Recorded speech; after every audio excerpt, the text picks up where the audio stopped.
there's many reasons why creating content is a good thing to do. And especially, it's even better if you share it. And when I mean share it, I don't mean, you do a blog post, you publish it, and then you walk away. I mean, you do a blog post, you share it across multiple places, and then you find other ways of sharing that content.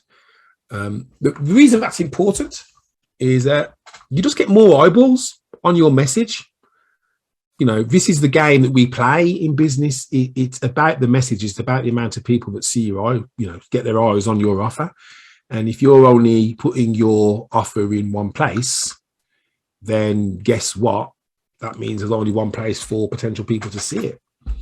So it makes sense, when you're creating content, to figure out as many ways of sharing that in as many places as possible, because it's going to help you.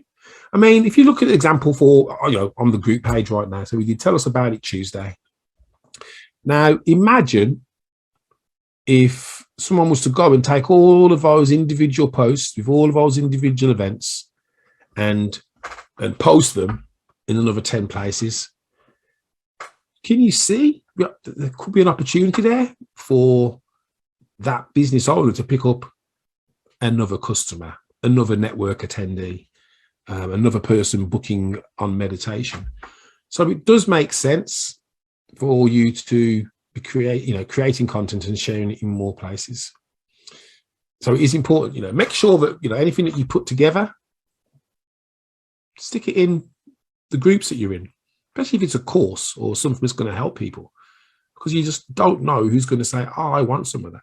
And the problem that a lot of people have is that they think, oh, I've not had any likes or shares. Ignore that. If you've got a call to action and a link, that's the only thing that's important. Because not everybody who wants to participate will put their hand up and say, yeah, I want that. Some people just click the link because they want to find out more.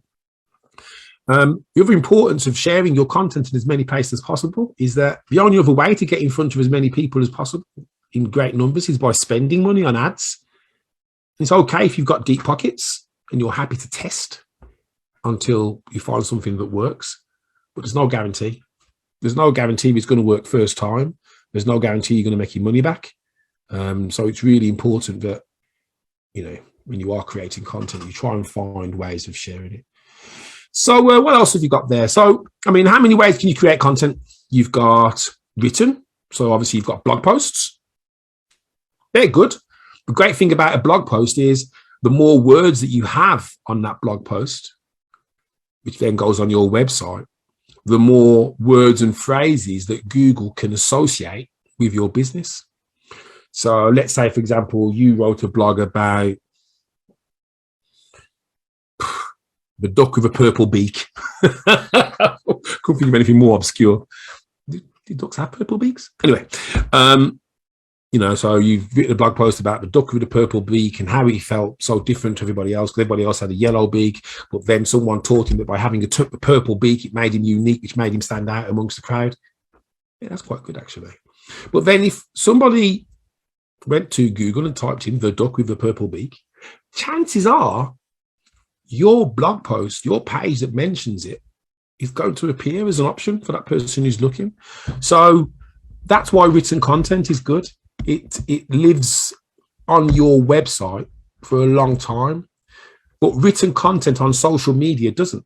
What you've got to remember is when you do a post, you do another post, you do another post, you do another. Remember 1 potato, 2 potato, 3 potato, 4? Same thing. It pushes it down, pushes it down. So your relevant message, which you said, yeah, it's going to change the world, after 7 days of posting, isn't going to get seen again.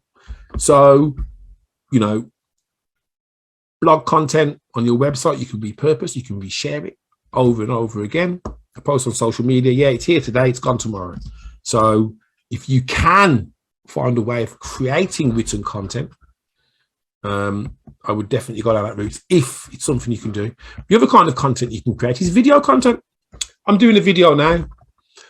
If I choose to, if this video is any good, if I look okay, I can download this video. I can slice it up into sections, 10 seconds, 30 seconds, 60 seconds. I can take certain quotes out of it, and I can repurpose that. I can use it on social media. I can use it in emails. I can use it on Reels. I can put it on YouTube. I can use the shorts. I can put it on other video channels. But it allows me to get that message out in more places. And videos are good. And if I'm really kind of put the effort in, I also add transcriptions so people can read what I'm saying, because they might not get my Brummie accent. Then the other way that you can do content is audio. You can just record yourself speaking. Record yourself speaking to a customer, record a customer asking you questions.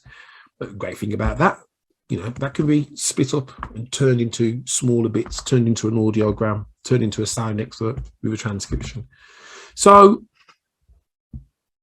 what I'm saying, in essence, is start thinking about the ways that you create content. Start creating content that can either be reused again or repurposed, or is going to last a little bit longer. The only reason I say this is to save you guys energy. I've seen people relentlessly posting on social media. It's very powerful stuff. But if it takes a lot of mental energy to create those posts to begin with, why not put a little bit extra in and turn it into something that can go on your website, which can live a lot longer? Because you can always then repurpose that. Anyway, that's me. That's a very short training session that I thought I would do on why it is important that you create and share content. If anyone's got any questions or you want to go over anything in a bit more detail, feel free to get in touch with me.